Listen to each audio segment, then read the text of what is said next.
The marble doors of the Supreme Court swung open with a thunderclap that seemed to echo through the very foundation of the nation. The air inside was dense, heavy with the smell of polished wood and the faint hiss of the building's ancient ventilation system. In the center of the bench, Justice Samuel Alito leaned forward, his eyes narrowed, his lips forming a single guttural word that cut through the murmurs of the assembled spectators. Obstruct. The sound hit the walls like a sudden strike, a challenge thrown straight at the heart of the hearing. A flash of white light caught the camera just as the word left his mouth, and for a fraction of a second the broadcast overlay displayed the words, "Live, Supreme Court." That split-second glitch was enough for the algorithm to register a spike, enough for the viewers watching on their phones to feel a sudden jolt of curiosity. The screen then cut to a close-up of the microphone, and a calm voice, hushed but clear, glided in. "If you're watching, smash that subscribe button now. You don't want to miss what happens when the highest court meets a climate activist who refuses to stay silent." Jasmine Crockett stood a few seats away, a stack of leather-bound folders clutched against her chest. She was no stranger to this chamber. She had walked these halls before, delivering petitions that made headlines and sparked protests. Tonight, however, she was armed with more than argument. She carried a folder emblazoned with a green seal that read, "Clean Air and Energy Accountability Act."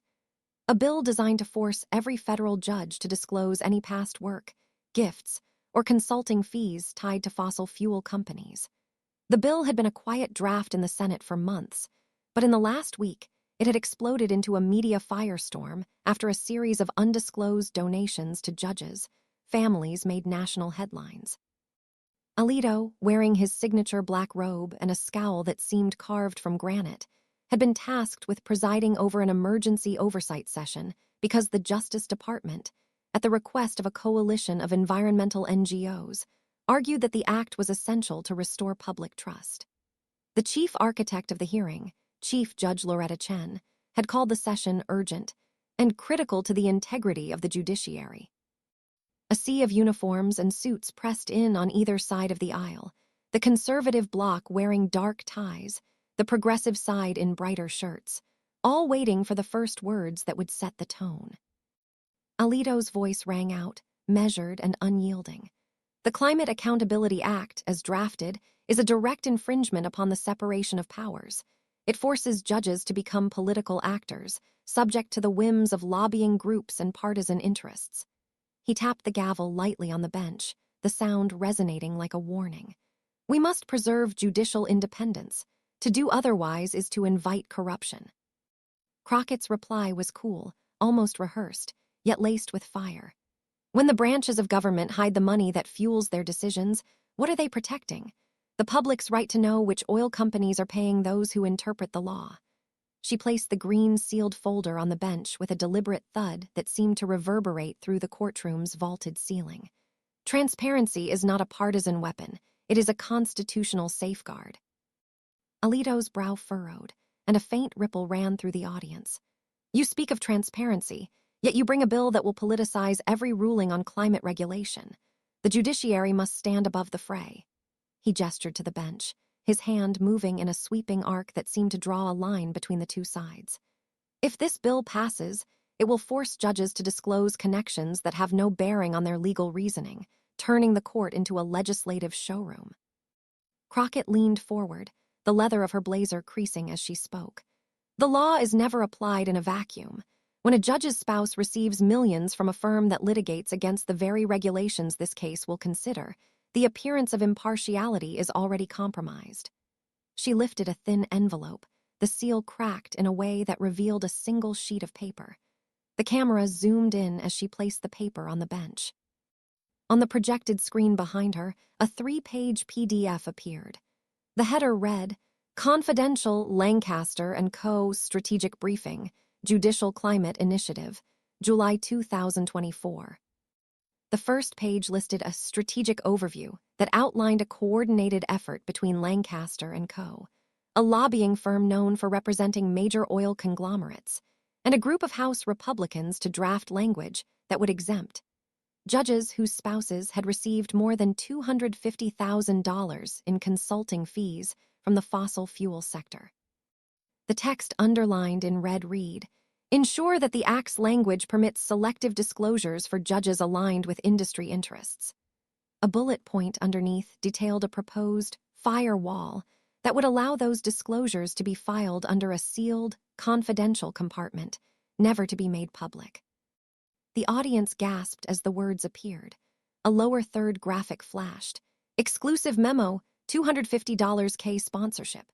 The second page of the memo, titled Implementation Tactics, recommended routing all financial communication through a third-party shell corporation to avoid mandatory reporting. The memo noted, "Use encrypted emails labeled internal counsel. Store transaction logs on an off-site server with limited access." A handwritten note in the margin, in a darker ink, read, "Avoid recusal flags, keep the paperwork hidden." The third page presented a draft opinion language that mirrored verbatim a brief filed by Lancaster and Co. on behalf of several oil companies. Highlighted phrases such as balance of economic growth and environmental stewardship matched the lobbyists' talking points word for word. Alito's expression hardened. "This is privileged attorney work product. It is inadmissible in any proceeding." He slammed the gavel lightly, the sound echoing like a judge's heartbeat. Crockett's voice rose, each word crisp. "Privileged, yes, but not immune to public scrutiny. The court's own seal is on this," she said, tapping the top of the folder where the Supreme Court's emblem was embossed. "If you hide the truth, you hide the law." The words appeared on screen in flashing white letters, "Privileged versus public asterisk asterisk." The room fell into a low hum of whispers, the audience split like a tide pulling in opposite directions. A sudden vibration cut through the murmurs.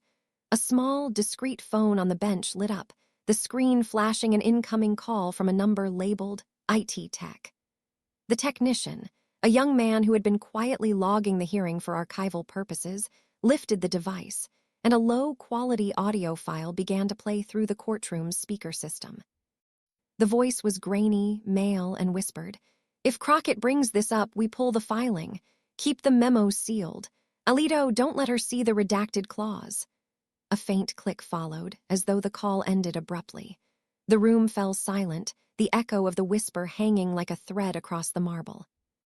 Within minutes, Delta Wave Forensics, a respected digital evidence lab, uploaded a verification badge to their public portal. Asterisk white VERIFIED 98% confidence asterisk. The leak instantly ignited a firestorm across social media. A tweet from @Poly Pulse read, "Alito leaks 1.6 M views in 10 min. This is bigger than the Capitol riot clips." On Reddit, a thread titled "Judicial Climate Memo, Real or Ruse?" snowballed, gathering thousands of comments. The top comment, from UFact Finder, shouted, "If this memo is legit, we're staring at a coordinated attack on the judiciary. Someone needs to check the gavel's metal for fingerprints." News tickers on the live broadcast flickered. CNN, "Justice Alito under unprecedented scrutiny." Fox News, "Alito's climate stance questioned." The split in public opinion was immediate. On one side, conservative commentators decried a political witch hunt. On the other, progressive analysts hailed the leak as the proof an entire branch has been compromised by fossil fuel money. Crockett, maintaining her composure, turned back to the bench. "If the memo is true, it proves the act was not designed to increase transparency, but to asterisk shield the very interests it purports to expose." She flipped to the back of the folder, revealing a asterisk asterisk fourth page that had been hidden behind a thin strip of the paper. The page bore the header, asterisk, emergency clause, delay of Transparency Act asterisk, and in stark red ink read, "If public disclosure proceeds, initiate emergency motion to vacate the act pending further review. All related communications shall be classified and withheld until a bipartisan ethics committee concludes its investigation." A timestamp at the bottom read asterisk asterisk 0 2 Oct 2025 1412 UTC asterisk asterisk. The hidden clause was a back-channel instruction from the Office of the Attorney General, meant to stall the bill until after the upcoming midterm elections. A quick overlay of a public congressional call log showed a conversation between the Attorney General's chief of staff and a senior lobbyist from Lancaster and Co. on the same day, confirming the coordination. The revelation turned the already volatile hearing into a full-blown crisis. Alito's face softened ever so slightly, a flicker of acknowledgement that he had been outmaneuvered. The court will consider this new information. If there is evidence of misconduct, appropriate action will be taken, he said, his voice now carrying an edge of restraint. He lifted the gavel, its metal head gleaming under the courtroom's chandeliers, and struck it twice. The first strike was a thunderclap, the second, a reverberating pulse that seemed to shake the very foundations of the building. The room fell into a profound hush, the kind you can hear the faint rustle of paper in every corner. Crockett's eyes locked onto Alito's, a steady gaze that seemed to burn through the veneer of judicial decorum. She took a breath, then spoke, each word deliberate and resonant. When the gavel falls, the internet rises. Transparency cannot be silenced by a single strike. The phrase appeared on screen in bold white, lingering long enough for viewers to screenshot and meme. A faint smile ghosted across her lips, a quiet declaration that the battle was far from over. Alito, after a moment of tense silence, spoke again. I will voluntarily disclose any financial relationships my family holds with entities that could present a conflict of interest, and I will submit a full report within 10 days. The court will also refer this matter to the Judicial Conduct Committee for a thorough review. His declaration was a strategic retreat. He offered transparency on his own terms, hoping to quell the rising tide of public outrage. The gavel's final, decisive strike marked the adjournment of the hearing. As the justices rose, the gallery erupted into a cacophony of contrasting reactions. Conservative spectators whispered, "Finally, a measured response." Progressives shouted, "Justice, justice, transparency now." The sound of cameras clicking, phones recording, and the world's eyes fixated on the Supreme Court's marble steps was deafening. Outside the building, the internet exploded. Within minutes, the hashtag *Alito leaks * topped worldwide trends on X, amassing over 2.5 million mentions. Clips of Crockett's "When the Gavel Falls" line were looped on TikTok, each iteration receiving millions of views. A meme showed the gavel replaced with a giant like button, captioned "Smash the gavel, smash the lies." Late-night hosts jumped on the bandwagon.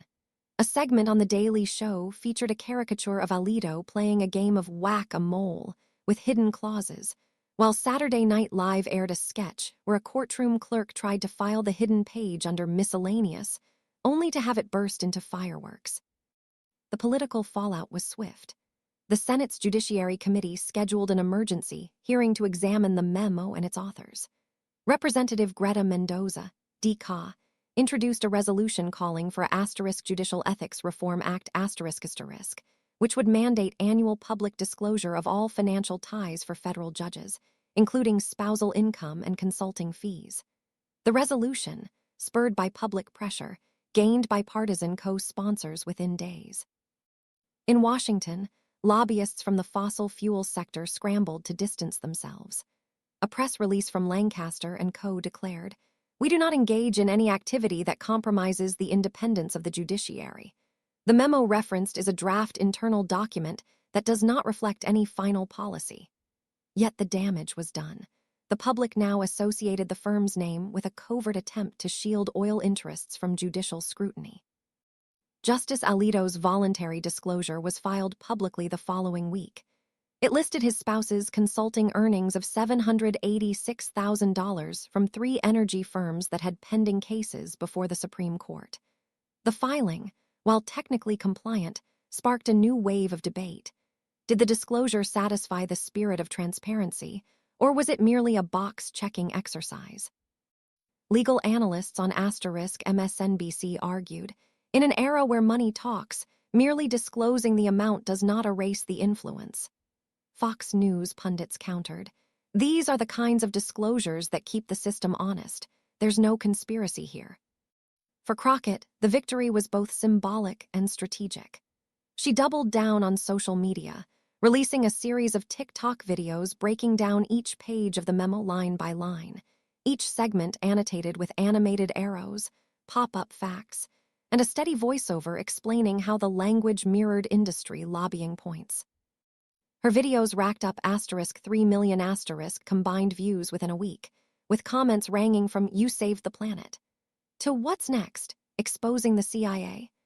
The momentum propelled her YouTube channel past the ** 2 million * subscriber mark, and the comment section became a bustling forum where viewers debated whether the judiciary could ever be free from corporate influence.